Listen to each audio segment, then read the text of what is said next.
Hello and welcome to the Tophet Alliance Church Weekly Update. Are you ready for winter? The cold weather in October and the COVID restrictions may make this winter feel especially long.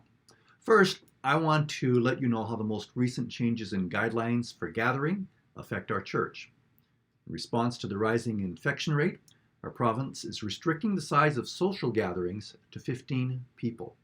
This does not apply to church services, but does apply to any gatherings beyond a service. We can continue to meet for services with physical distancing and other precautions in place, but are limited to 15 people for any social gatherings and any gatherings that would include food. And that might include Bible studies or prayer meetings and, of course, funeral lunches or wedding receptions.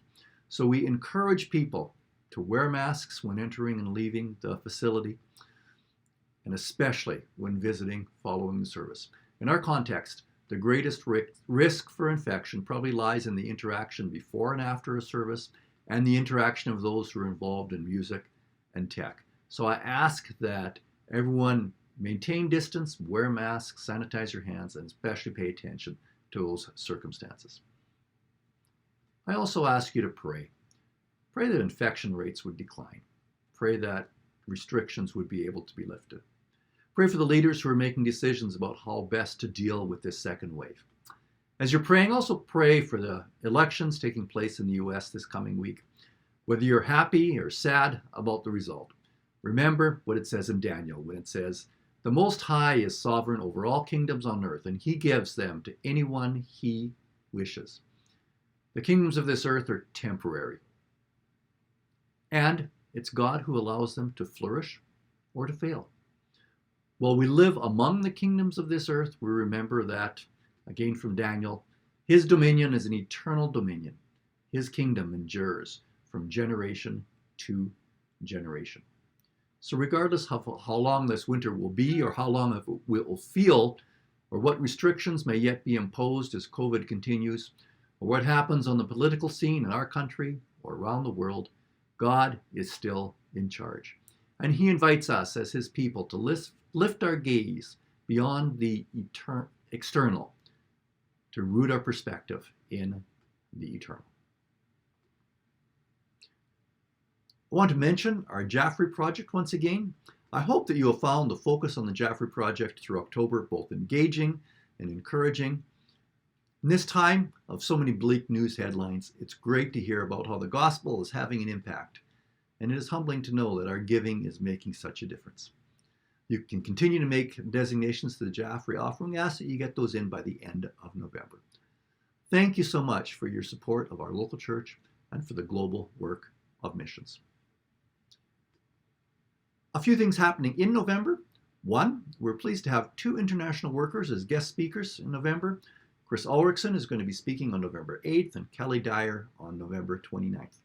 Kelly Dyer, as you remember, was working in Venezuela as an international worker and recently transitioned to Mexico when it became too unstable to continue to have a team of international workers in Venezuela. And she's presently on home assignment and living in Cold Lake. So we're happy to have her with us here at the end of November. Now, in my life, a pastor's prayer retreat usually takes place in early November, but for obvious reasons, that's not happening this year. However, I will be taking some vacation time in November, from November 2 to 8 and November 23rd to 29th. Pauline and I hope to take a short trip in early November as well. Something else happening in November. November 15th, we're going to be resuming our church subscription to Right Now Media. This will allow you and your family access to a variety of Christian resources for children, youth, and adults. It'll also provide a convenient library of material for small groups and adults or youth meetings within the scope of gathering restrictions. A change that also provides a page for our own church where we can feature our own message videos and recommendations for specific studies or series. And we hope that that'll be helpful, as there are thousands of videos available.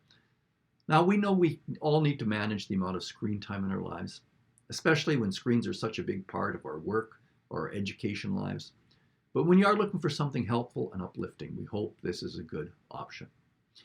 We will be sending you an email with a link that will enable you to sign up. There's no cost to you, as this church subscription allows us to provide a subscription for our congregation.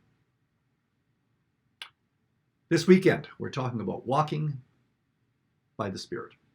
Now, just an aside, on this weekend, Halloween falls on a Saturday, but we are still holding our Saturday evening service at 6:30 as well as our Sunday evening service at 10. But as we meet, I'm going to be talking about an area that we can make overly complicated, our life in the Spirit. You may have heard extended explanations of the filling of the Spirit or the baptism in the Spirit, the operation of spiritual gifts. But a relationship with God is also described as walking in the Spirit or walking by the Spirit. What could be simpler or healthier than walking? A few verses in Galatians 16 and 25. So I say, walk by the Spirit, and you will not gratify the desires of the flesh. Since we live by the Spirit, let us keep in step with the Spirit.